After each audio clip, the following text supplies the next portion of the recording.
ಸ್ನೇಹಿತರೆ, ಕರ್ನಾಟ ಬಲಕ್ಕೆ ಸ್ವಾಗತ ಸುಸ್ವಾಗತ. ಸ್ನೇಹಿತರೆ, ಹಿಂದಿನ ಸಂಚಿಕೆಯಲ್ಲಿ ಕನ್ನಡದ ಮೊದಲ ಶಾಸನ ಅಂತ ನಾವೆಲ್ಲ ಇತ್ತೀಚಿನವರೆಗೂ ನಂಬಿಕೊಂಡು ಬಂದಿದ್ದ ಹಲ್ಮಿಡಿ ಶಾಸನದ ವಿಚಾರಗಳನ್ನು ನಾವು ನೋಡಿದ್ವಿ. ಹಾಗಿದ್ರೆ ಈ ಹಲ್ಮಿಡಿಯೇ ಕನ್ನಡದ ಮೊದಲ ಶಾಸನನ? ಇಲ್ಲ, ಈ ಹಲ್ಮಿಡಿಗಿಂತ ಹಿಂದಿನ ಶಾಸನಗಳು ಏನಾದರೂ ಸಿಕ್ಕಿವೆಯಾ? ಸಿಕ್ಕಿದರೆ ಎಲ್ಲಿ ಸಿಕ್ಕಿವೆ ಹಾಗೂ ಆ ಸಿಕ್ಕಿರೋ ಶಾಸನಗಳ ಮಹತ್ವವಾದರೂ ಏನು? ಹೀಗೆ ಅನೇಕ ಪ್ರಶ್ನೆಗಳು ನಮ್ಮಲ್ಲಿ ಮೂಡುತ್ತವೆ. ಹಾಗಿದ್ರೆ ಬನ್ನಿ, ಈ ಸಂಚಿಕೆಯಲ್ಲಿ ಹಲ್ಮಿಡಿಗಿಂತಲೂ ಹಳೆಯದಾದ ಶಾಸನಗಳ ಬಗ್ಗೆ ನಾವು ತಿಳ್ಕೊಳ್ಳೋಣ. ಸ್ನೇಹಿತರೆ, ನಮಗೆಲ್ಲ ತಿಳಿದಿರೋ ಹಾಗೆ ಕನ್ನಡದ ಮೊದಲ ಅರಸುಕುಲ ಅನ್ನಿಸ್ಕೊಂಡಿರೋ ಕದಂಬರು ಬನವಾಸಿಯನ್ನು ತಮ್ಮ ರಾಜಧಾನಿಯನ್ನಾಗಿ ಮಾಡಿಕೊಂಡು ಸತತ 200 ವರ್ಷಗಳ ಕಾಲ ಕನ್ನಡ ನಾಡನ್ನು ಆಳ್ವಿಕೆ ಮಾಡಿದ್ದಾರೆ. ಇಂತಹ ಕದಂಬ ವಂಶದ ಮೂಲವನ್ನು ಹುಡುಕ್ತಾ ಹೊರಟ್ರೆ ನಾವು ಬಂದು ನಿಲ್ಲೋದು ತಾಳಗುಂದ ಅನ್ನೋ ಊರಿಗೆ. ಇವತ್ತಿನ ಶಿವಮೊಗ್ಗ ಜಿಲ್ಲೆಯ ಶಿಕಾರಿಪುರ ತಾಲೂಕಿನ ಬಳ್ಳಿಗಾವೆಯಿಂದ ಸುಮಾರು 5 ಕಿಲೋಮೀಟರ್ ದೂರದಲ್ಲಿರೋ ಒಂದು ಪುಟ್ಟ ಹಳ್ಳಿ ಈ ತಾಳಗುಂದ. ಮಯೂರವರ್ಮನ ಹುಟ್ಟೂರಾದ ತಾಳಗುಂದ ಹೆಸರಿಗೆ ತಕ್ಕಂತೆ ಇವತ್ತಿಗೂ ಅಸಂಖ್ಯಾತ ನವಿಲುಗಳ ತಾಣವಾಗಿರೋ ಒಂದು ರಮಣೀಯ ಸ್ಥಳ. ಸ್ನೇಹಿತರೆ, ತಾಳಗುಂದದ ಮೂಲ ಹೆಸರು ತಾಣಗುಂಡೂರ ಅಂತ ಶಾಸನಗಳಿಂದ ತಿಳಿದು ಬರುತ್ತೆ. ಇದರ ಅರ್ಥ ಗುಡ್ಡದ ಊರು ಅನ್ನೋ ಅಭಿಪ್ರಾಯ ಬಹುತೇಕರಲ್ಲಿದೆ. ಕ್ರಿಸ್ತಶಕ 3ನೇ ಶತಮಾನದಿಂದ 15ನೇ ಶತಮಾನದ ತನಕವೂ ತಾಳಗುಂದದ ಪ್ರಣವೇಶ್ವರ ದೇವಾಲಯ ನಾಡಿನ ಪ್ರಮುಖ ದೇವಾಲಯಗಳಲ್ಲಿ ಒಂದಾಗಿತ್ತು.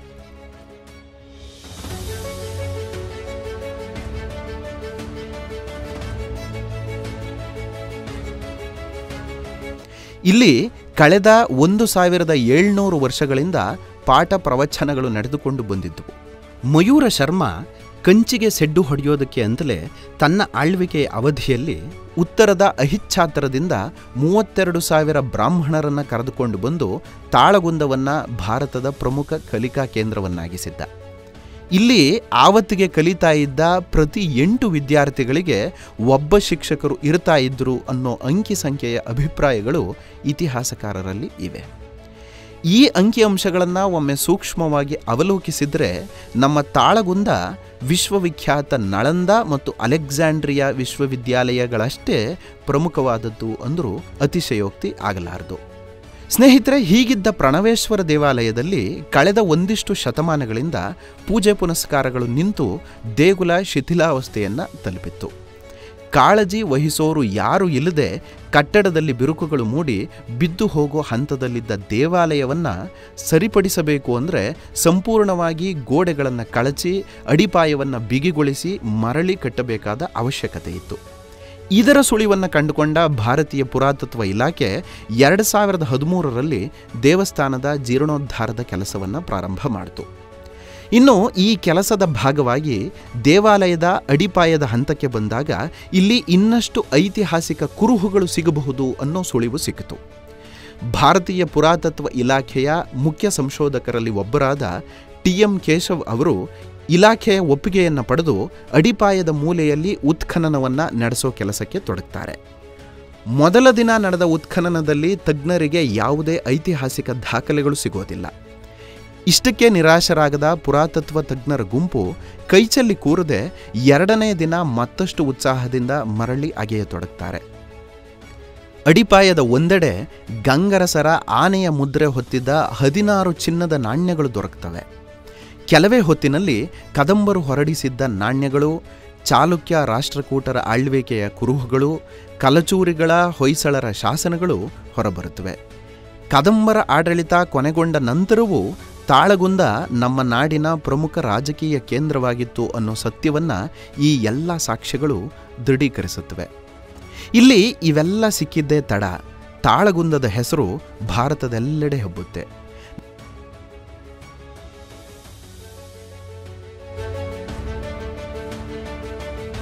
ನಾನಾ ರಾಜ್ಯಗಳಿಂದ ಇತಿಹಾಸಕಾರರು, ಸಂಶೋಧಕರು, ಭಾಷಾ ತಜ್ಞರು ಇಲ್ಲಿಗೆ ಬಂದು ಅಧ್ಯಯನದಲ್ಲಿ ತೊಡಗ್ತಾರೆ. ಸ್ನೇಹಿತರೆ, ಇದು ಇಷ್ಟಕ್ಕೆ ನಿಲ್ಲದೆ ಉತ್ಖನನದ ಮುಂದಿನ ಹಂತದಲ್ಲಿ ದೊರೆತ ಐತಿಹಾಸಿಕ ಕುರುಹುಗಳು ಮತ್ತಷ್ಟು ಅಚ್ಚರಿ ಮೂಡಿಸುವಂಥವುಗಳಾಗಿದ್ವು. ಅಡಿಪಾಯದ ಕೆಳಗೆ 2 ಮೀಟರ್ ಆಳದಲ್ಲಿ ದೇವಾಲಯದ ಮೆಟ್ಟಿಲುಗಳು ಕಂಡುಬಂದವು. ಬಹುಶಃ ಈ ಬಗೆಯಲ್ಲಿ ಅಡಿಪಾಯದ ತಳದಲ್ಲಿ ದೇವಾಲಯದ ಹಳೆಯ ಕುರುಹುಗಳು ಸಿಗಬಹುದು ಅಂತ ಅಲ್ಲಿದ್ದವರು ಯಾರೂ ಊಹಿಸಿರಲಿಲ್ಲ.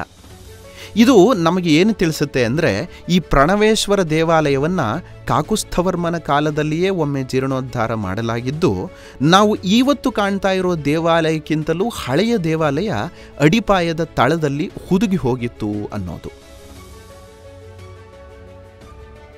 ಸ್ನೇಹಿತರೆ, ತಳಪಾಯದ ಅಡಿಯಲ್ಲಿ ಸಿಕ್ಕ ಆ ಮೆಟ್ಟಿಲುಗಳ ಎರಡೂ ಬದಿಯಲ್ಲಿ ಸಿಂಹವನ್ನು ಹೋಲುವ ಸೊಗಸಾದ ಕಟಾಂಜನಗಳಿವೆ. ಈ ತರಹದ ಕಟಾಂಜನವನ್ನು ನೀವು ಸಾಕಷ್ಟು ಗುಡಿಗಳಲ್ಲಿ ನೋಡಿರಬಹುದು. ಇದರಲ್ಲಿ ಒಂದು ಸಿಂಹ ಕಟಾಂಜನದ ಮೇಲೆ ಕನ್ನಡ ಲಿಪಿ ಹಾಗೂ ಭಾಷೆಯ 7 ಸಾಲುಗಳ ಶಾಸನವಿದ್ದು, ಕೊಟ್ಟಾರ್, ಬೋಯ್ಗೇರ್, ನಾಗಣ, ಪುಲಿಂದಿಗೆ, ನಾಲ್ಕು, ಕೊಳ್ಳೆ ಎಂಬಿತ್ಯಾದಿ ಕನ್ನಡದ ಪದಗಳು ಈ ಶಾಸನದಲ್ಲಿವೆ. ತಾಳಗುಂದದ ಸಿಂಹ ಕಟಾಂಜನ ಶಾಸನ ಅನ್ನೋ ಹೆಸರಿನಲ್ಲಿ ಜನಪ್ರಿಯವಾಗಿರೋ ಈ ಶಾಸನವೇ ಕನ್ನಡದ ಅತಿ ಹಳೆಯ ಶಾಸನ ಅಂತ ಭಾರತೀಯ ಪುರಾತತ್ವ ಇಲಾಖೆ 2014ರ ತನ್ನ ಮಧ್ಯಂತರ ವರದಿಯಲ್ಲಿ ಪ್ರಕಟಿಸಿದೆ.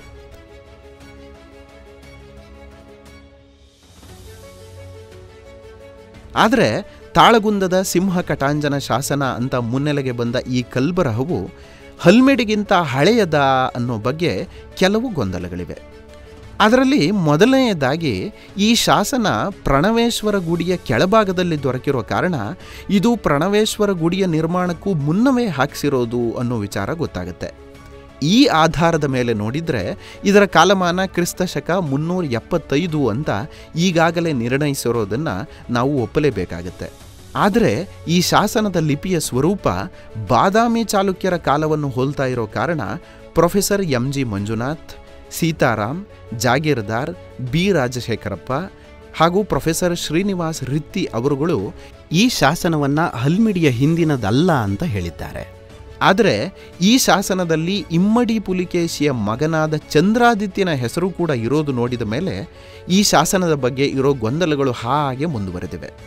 ಅಷ್ಟೇ ಅಲ್ಲದೆ ಇದರ ಬಗ್ಗೆ ತಜ್ಞರ ಚರ್ಚೆಗಳು ಹೆಚ್ಚಿನ ಮಟ್ಟದಲ್ಲಿ ಆಗದೇ ಇರೋದರಿಂದ ಇದನ್ನು ಕನ್ನಡದ ಮೊದಲ ಶಾಸನ ಅನ್ನೋ ಯಾವುದೇ ಸ್ಪಷ್ಟ ನಿರ್ಧಾರಕ್ಕೆ ಸದ್ಯಕ್ಕೆ ನಾವು ಬರೋ ಹಾಗಿಲ್ಲ.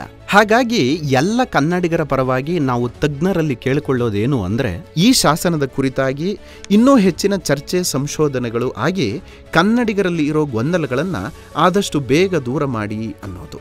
ಸ್ನೇಹಿತರೆ, ಇದಿಷ್ಟು ತಾಳಗುಂದ ಶಿಲಾಶಾಸನದ ಕುರಿತಾದರೆ, ಕನ್ನಡದ ಶಾಸನಗಳ ಪ್ರಾಚೀನತೆಯನ್ನು ಹಲ್ಮಿಡಿಗಿಂತ ಹಿಂದಕ್ಕೆ ತೆಗೆದುಕೊಂಡು ಹೋಗೋ ಮತ್ತೊಂದು ದಾಖಲೆ ನಮ್ಮಲ್ಲಿದೆ.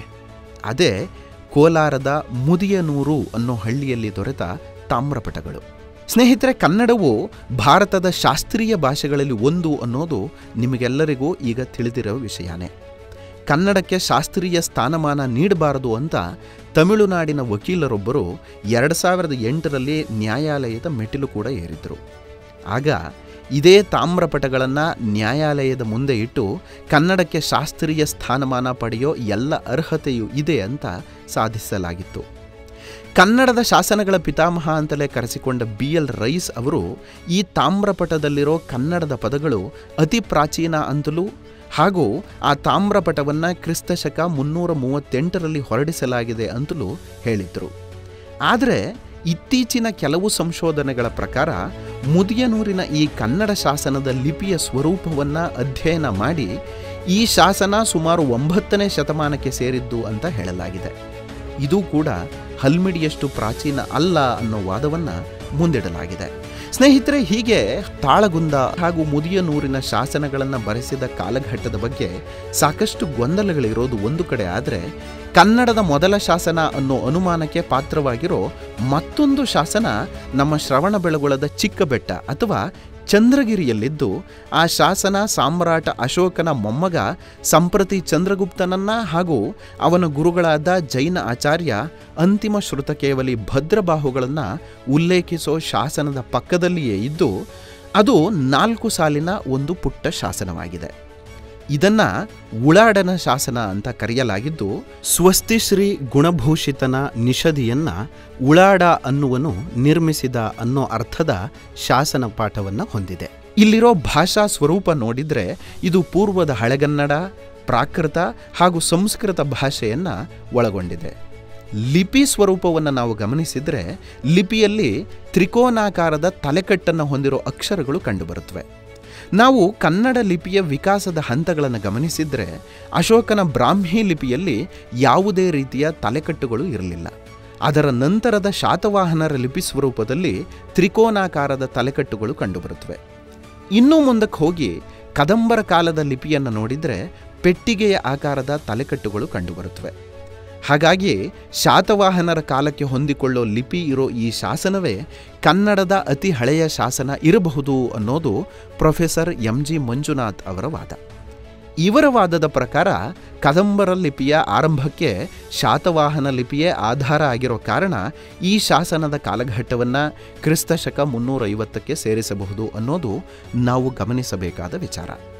ಆದರೆ ಈ ಶಾಸನದ ಬಗ್ಗೆಯೂ ಹೆಚ್ಚಿನ ಚರ್ಚೆ ಸಂಶೋಧನೆಗಳಾಗದೇ ಇರೋದರಿಂದ ಇದನ್ನು ಕೂಡ ಹಲ್ಮಿಡಿಗಿಂತ ಹಿಂದಿನ ಅಥವಾ ಕನ್ನಡದ ಮೊದಲ ಶಾಸನ ಅಂತ ಅಧಿಕೃತ ಮಾಡೋದಕ್ಕಾಗಿಲ್ಲ.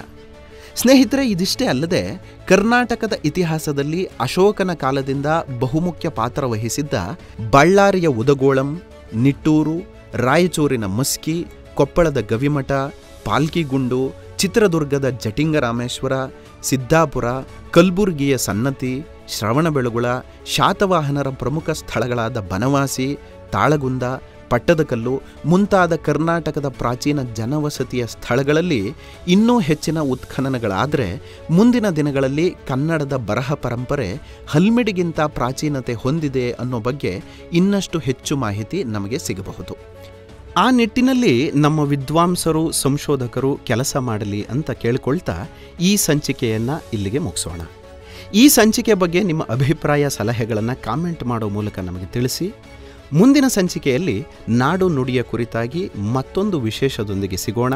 ಅಲ್ಲಿವರೆಗೆ ಜೈ ಕರ್ನಾಟಕ, ಜೈ ಭುವನೇಶ್ವರಿ.